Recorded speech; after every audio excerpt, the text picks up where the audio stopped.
What's up, everybody? Welcome back to the table. It's your boy T here. Now, I know I've been gone for a while, y'all. I know I've been gone, but guess what, y'all? I'm back, man, and I'm back with another video.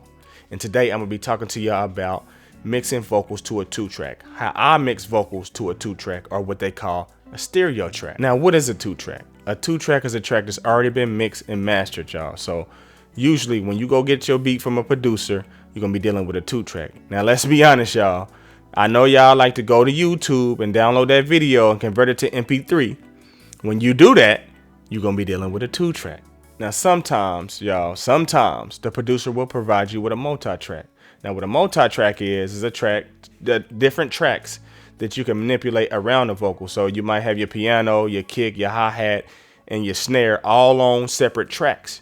But that's not what we talking about today, y'all. We talking about 2-tracks, how to get vocals to mix with a 2-track. Now, you can buy the multi-track, but usually it costs more money, and people usually don't like to spend more money than they have to. I understand that. By no means am I telling you to go to YouTube and rip them songs or rip the video and convert it to MP3. I'm not telling you to do that, because that'd be called stealing, y'all. And I don't steal or kill unless it's a mosquito, or you know what I'm trying to say. Now, there's a few things that I like to do to get my vocal to mix well with a 2-track, or aka a stereo track. So with that being said, y'all, enough talking, let's get to it. Yeah, so let's just jump right in, man. So first things first, what you want to do is listen to the beat, man. We're gonna see what level the beat is hitting at, because again, like I said, it's already been mixed and it's already been mastered, right? So it's louder than it should be, right? Or it's just loud. Okay, it's just loud. So let's just listen, and we're gonna put our meter on just to see what's going on. And where is my yeah, here it is right here, man. Here it is right here. So I like this meter right here because it shows you loudness units full scale. So that's just the average volume that it's hitting at. So let's check that out.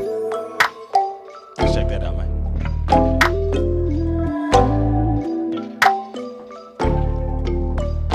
See? So you see what we hitting at, man. 18, negative 18 right there. So second thing what we're going to do is just listen to the vocal against the track untouched. See what we're working with.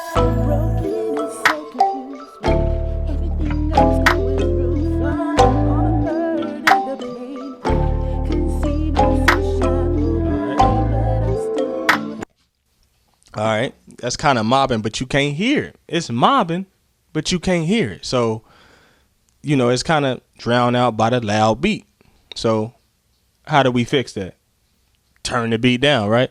So what we're going to do is going to come in over here, and I'm going to insert something called the mix tool.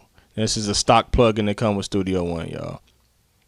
Now what the mix tool does is something like the trim plugin. If y'all familiar with Pro Tools, the trim plugin with a mix tool essentially does the same thing. So what I did was I just trimmed off 3 dB off of the gain, right? I like to use this gain instead of the fader, because when you use the mix tool, you can control the inputs.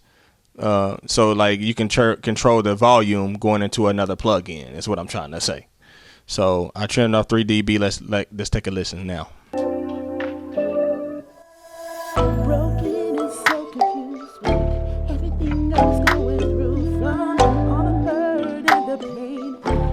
So what we can hear now, it comes through just a little bit better, right?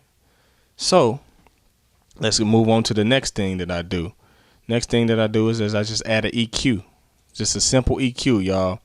And what I do with this EQ right here is I go in and I sweep, put a high pass filter on there, and I sweep and get all the nasty frequencies out of there, man. So if it's something that's sticking out to me that's not sounding good, I go through, sweep through here, and find all the nasty frequencies, man. I bathe that thing, man. Get all the grime off of there, man. Put the sponge to him.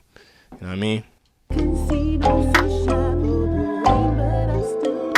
Right, so that's just cleaning it up. Next thing, man, this is the thing that gets it to stick out, bro. It's adding compression. So you want to add a compressor.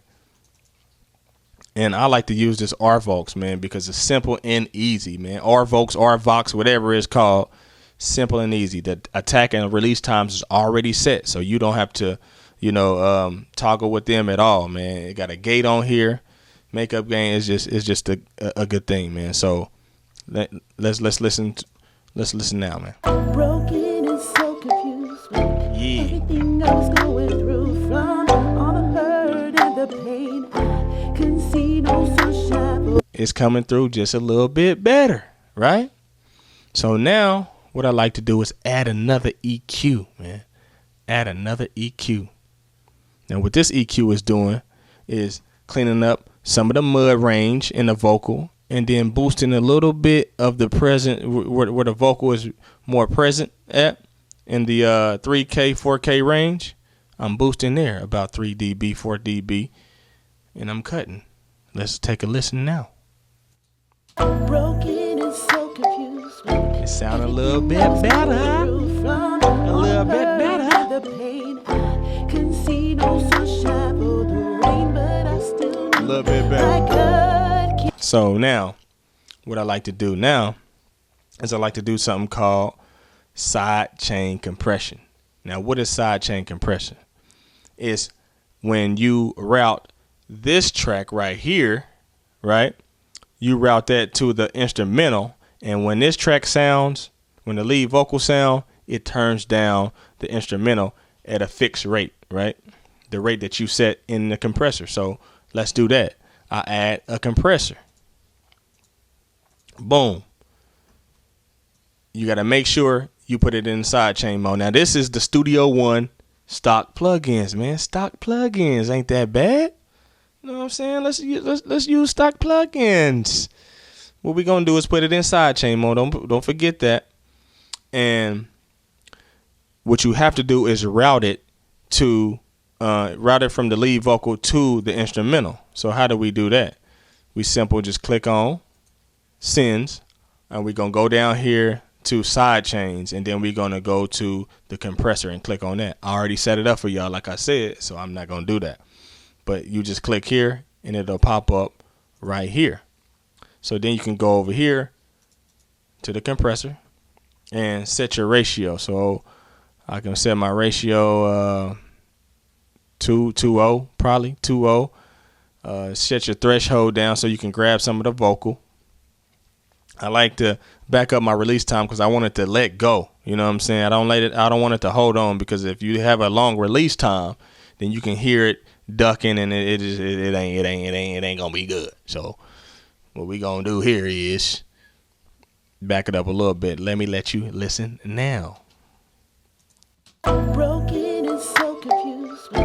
Everything I was going through, from all the hurt and the pain, I can see no sunshine for the rain, but I still knew my gut. And what I'm doing is it's only reducing about 4-5 dB, you know what I'm saying, at a low rate. You know what I'm saying? It ain't a high rate. You don't really want to hear it, you know what I'm saying? Because when you hear it, then it's apparent. You know what I'm saying? You want to not hear it. You just want to have the listener like, damn, how did they do that? You know what I'm saying? So that's basically how you do that, man. And basically that's it, man. That's how I start to blend the vocal, man, to the 2-track. Like, I don't, of course, yeah, I'm going to add more plugins and sauce that thing up a little bit better.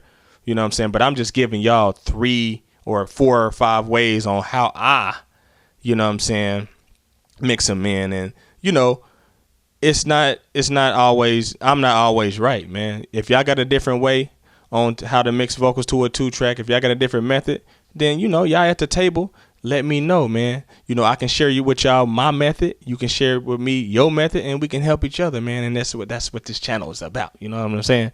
So, yeah, man, that's basically it. The only thing I would do extra right now on this video to show y'all is add a reverb, man. You know what I'm saying? Let's take a listen with the reverb. Broken and so confused. Everything I was going through, from all the hurt and the pain, I can see no sunshine. Right? So the beat is still kind of loud, right? For my taste. So what I'm gonna do is hold shift, click on the fader, y'all. That way we can get real precise with it, right? Real precise. And we're gonna go down, we're gonna go down, we're gonna go down. Let's go down to about 3.45, something like that. You know what I'm saying? And let's listen to it now. You know what I mean? Broken and so confused with everything I was going through, from all the hurt and the pain. I couldn't see no sunshine for the rain, but I still knew. Man, my God, I'm drinking wine and listening to a gospel track. I don't think that's wrong. I don't know. Y'all let me know. But you know, that's about it, man. How I blend vocals to a 2-track. Oh, before I leave, one more thing that I do. I add the Pro EQ on the track, right? Itself, and I drop out around where the vocals is present in this track, right? That way it gives it a little bit more, right? So all the hurt and the pain, I couldn't see no sunshine. And yeah, make sure y'all comment, subscribe, man. If you have any questions for me, leave them in the comments. I'm gonna do my best to get back with y'all. And yeah, man, I'm gonna see y'all on the next one. And yeah, T-Table out.